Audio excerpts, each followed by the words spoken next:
Continue in the AFC North, we have the Cincinnati Bengals. Last year a playoff team. They're going to look to repeat that and see if they can actually win a playoff game for the first time in over 20 years. Starting on offense, it's all going to depend on how much Andy Dalton can improve. He's never going to be an elite quarterback, but he can certainly be a very good starter in the league. At running back, they spent their second round pick acquired in the Carson Palmer trade for Giancarlo Bernard from North Carolina and made him the first running back off the board in April's draft. He's going to split time with the law firm Ben Jarvis Green Ellis. It's going to be interesting to see how this split in carries goes. You expect that Bernard will get most of the carries on first and second down with Ben Jarvis Green Ellis replacing him on short yardage and third down. Looking at wide receiver, you have one of the top 5 wide receivers in the NFL right now, in AJ Green. Elite size and speed, great number 1 target, but the problem is he's got no one opposite him. Who's going to emerge? Will it be Sanu, Tate, Sanzenbacher, Andrew Hawkins, Roy Roundtree? There's not a great option there. They got a bunch of guys who are just guys. That's their problem. And interesting, they had more interesting picks in the first round this year when they selected tight end Zach Eifert from Notre Dame.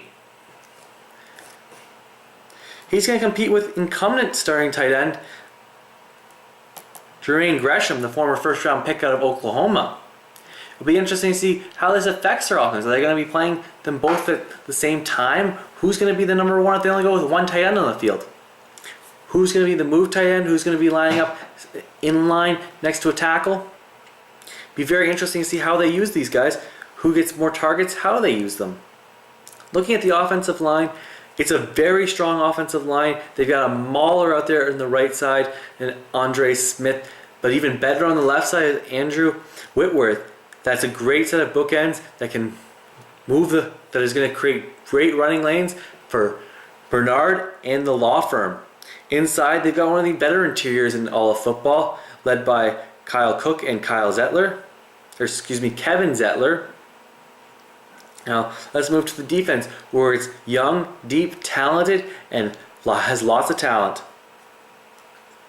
Starting with one of the best NFL draft steals in recent memory, Geno Atkins. The former fourth round pick is one of the NFL's best 3 techniques.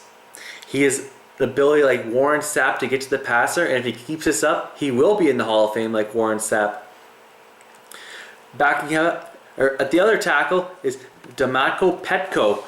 The long flowing locks of the Samoan continue to eat up the middle and stuff the run, opening up the outside for explosive young pass rushers Carlos Dunlop and Michael Johnson. Dunlop received the big money in the offseason, while Michael Johnson received the franchise tag and has to prove it another year that he is as dominant a pass rusher as he's shown so far. Moving to linebacker, and they picked up the undrafted slide story in Vontaze Burkfork, who went from being a first round pick after his sophomore season to a disaster his junior season, where he was picking up unsportsmanlike penalties, making stupid plays, fighting, getting arrested, just almost got kicked off of the Arizona State team. That caused him to fall in the draft when he had poor combine, poor interviews. The Bengals took a chance on him, and he became a tackling machine for them and their starting linebacker. Next to him is Ray Malaluga, the former USC player, is up and down as a player, as a pro. He's been inconsistent and found himself in the doghouse at times. Starting at the strong side is going to be an interesting fit. It's going to be James Harrison, the former Steelers linebacker and defensive player of the year. He's only ever played in a 3-4 as a rush linebacker, so it'll be interesting to see how he converts to the 4-3. Will it be like former Steeler Joey Porter, who signed with the Dolphins and was a complete failure in the 4-3, and then when he went to Arizona, rejuvenated his career? So that will be an interesting one to take a look at. We move to the secondary, where the Bengals might be the deepest team in the NFL with young, talented corners.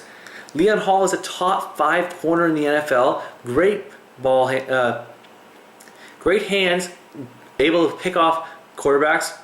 While Terrence Newman rejuvenated his career after reuniting with the defensive coordinator Mike Zimmer. It's actually amazing that Mike Zimmer hasn't gotten a head coaching job lately, but that's what happens when the NFL is pushing towards an offense-friendly league. We look at their third corner. It's Adam Pac-Man Jones. When he's staying out of trouble and out of strip clubs and making it rain, the former 6th overall pick is extremely talented and doubles as a return man who can take the ball, who can still take it to the house. The fourth corner is former 3rd round pick Brandon G, which is actually which is surprising considering that the man he's ahead of on the depth chart is former 1st round pick and also a product of the Carson Palmer trade, Dre Kirkpatrick, who's a great player at Alabama but just can't crack the lineup behind all this great talent at corner for the Bengals. Moving to safety, and the Bengals successfully made Reggie Nelson a reclamation project after he fell out of favor in Jacksonville. He's become a near Pro Bowl caliber player. We move to special teams now, where Mike Nugent is a consistent kicker, and they added an interesting player in the draft to block field goals. That's 6'8" Magnus Hunt out of SMU. If he blocks him a field goal, that could be a difference between, that could be an extra win a year. Overall, I like this Bengals team. I'm higher on them than most people, I think, and I believe they're going to go 10-6 and win the division.